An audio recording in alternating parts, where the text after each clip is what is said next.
자, 직장에서 힘들었던 금요일을 보내고 집에 와서 스스로에게 이렇게 말합니다.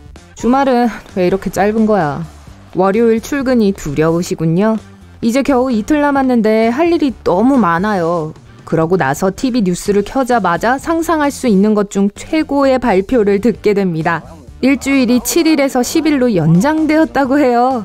여러분은 기뻐 날뛰기 시작합니다. 긴 주말을 보낼 생각을 하고 계시군요. 휴식을 취하기에 충분한 시간이고 도시를 떠나 시골로 여행을 갈 수도 있습니다. 하지만 뉴스를 끝까지 듣지 않으셨군요. 주말은 하루만 길어진다고 해요. 나머지 이틀은 평범한 근무일이 될 거예요. 그래도 별로 나쁘지 않은 것 같아요. 이틀을 더 근무하지만 주말이 하루 더 길어졌으니까요. 그런데 일주일은 왜 10일이나 5일이 아니라 7일이 된 걸까요? 답은 고대 바빌로니아 시대에 숨겨져 있습니다. 당시의 사람들은 종종 답을 구하기 위해 하늘을 보았습니다. 훌륭한 관찰력으로 달의 위상을 발견했죠. 그리고 달이 모든 단계의 한 주기를 완성하는데 28일이 걸린다는 걸 알아냈습니다. 재밌게도 요즘 이 주기는 29일 반입니다. 어쨌든 그 주기는 신월에서부터 시작됩니다. 달이 보이지 않을 때죠. 태양, 달, 지구는 우리가 달의 어두운 면만 볼 수 있도록 일렬로 서 있습니다. 그리고 반달과 초승달의 단계를 거치고 보름달이 됩니다. 그 이후에는 거꾸로 돌아갑니다. 반달, 초승달, 그리고 마침내 다시 신월이 나타나죠. 바빌로니아인들은 이 주기를 28일로 4부분으로 나눴습니다. 이렇게 해서 오늘날까지 우리는 일주일을 7일로 삼게 되었습니다.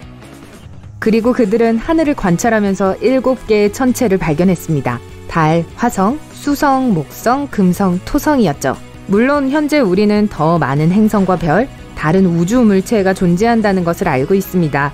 하지만 그 당시에는 관찰할 수 있을 정도로 가까이 있었던 건 이 정도뿐이었어요. 지구의 하루는 지구가 축을 중심으로 완전히 한 바퀴를 도는 시간과 같습니다. 그리고 지구가 태양 주위를 완전히 한 바퀴 돌면 1년이 걸리죠.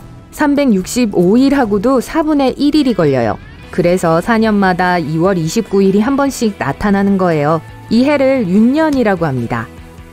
이제 여러분 이야기로 돌아가죠. 금요일이에요. 정말 신이 나셨네요.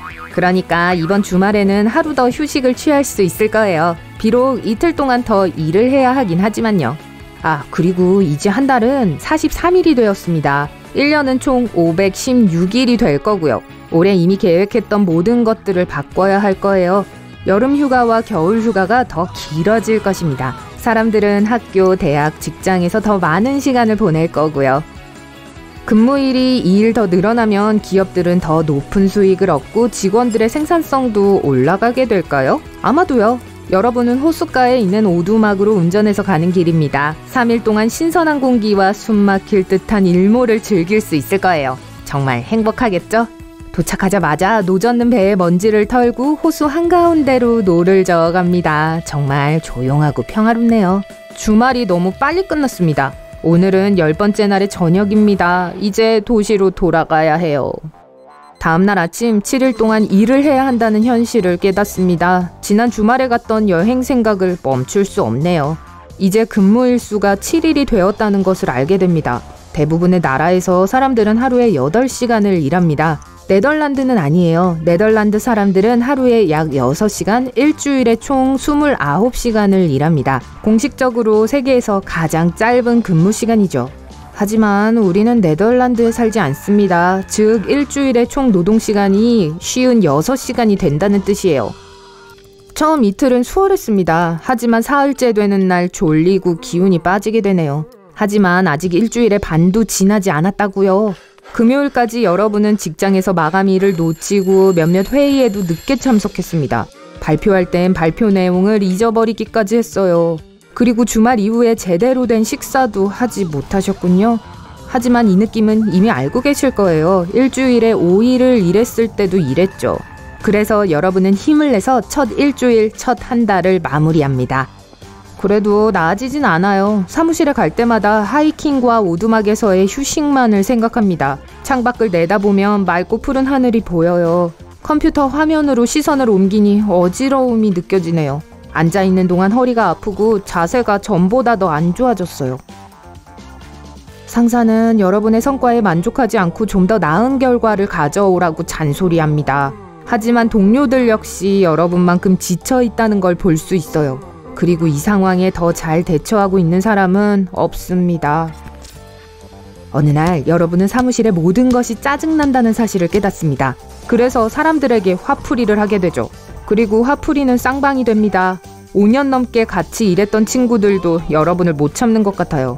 무례하게 굴고 전화나 이메일을 피하는 건 이 상황을 도와주지 않습니다. 6개월이 지난 지금 컴퓨터 화면을 거의 볼 수가 없습니다. 3일 쉬는 것으로는 7일의 근무일이 보상되지 않아요.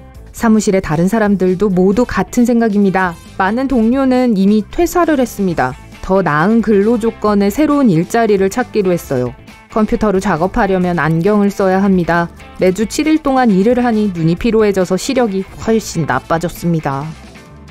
겨울 휴가까지 2달만이 남았다는 사실을 계속 상기하고 있습니다. 그리고 예전처럼 60일이 아니라 86일을 쉴 수 있어요. 빨리 감기를 해볼까요?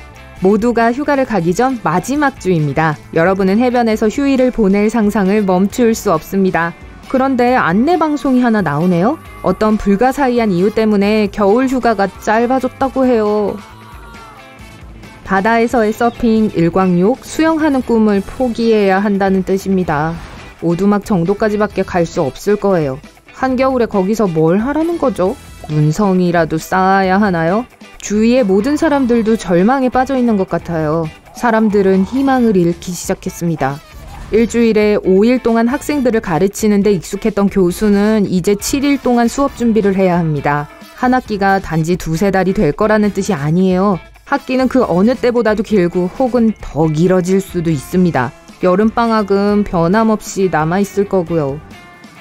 공사장의 인부는 7일 동안 근무를 하면 녹초가 될 겁니다. 벽돌을 쌓고 크레인이나 잭해머 등을 다루는 일은 이전보다 훨씬 더 힘이 많이 들 거예요. 대부분의 건설 작업은 몇 달이 걸립니다. 그리고 근로자들이 피곤하고 그렇게 오랫동안 충분한 휴식을 취하지 못한다면 실수가 일어나기 마련이에요. 건설 시에는 사소한 실수라도 비용이 많이 들 수 있죠.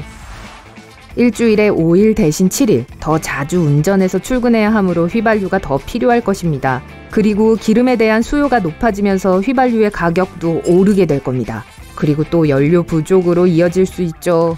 점점 더 많은 사람들이 대중교통을 이용하기 시작할 것입니다. 곧 대중교통은 대부분 전기로 작동될 것입니다. 과로는 사람들의 행동을 변화시킬 거예요. 정기적으로 출근하는 사람들은 훨씬 더 많은 스트레스를 받고 예민해지게 될 겁니다. 3일간의 주말은 7일간의 긴 근무일을 보상할 수 없으니까요.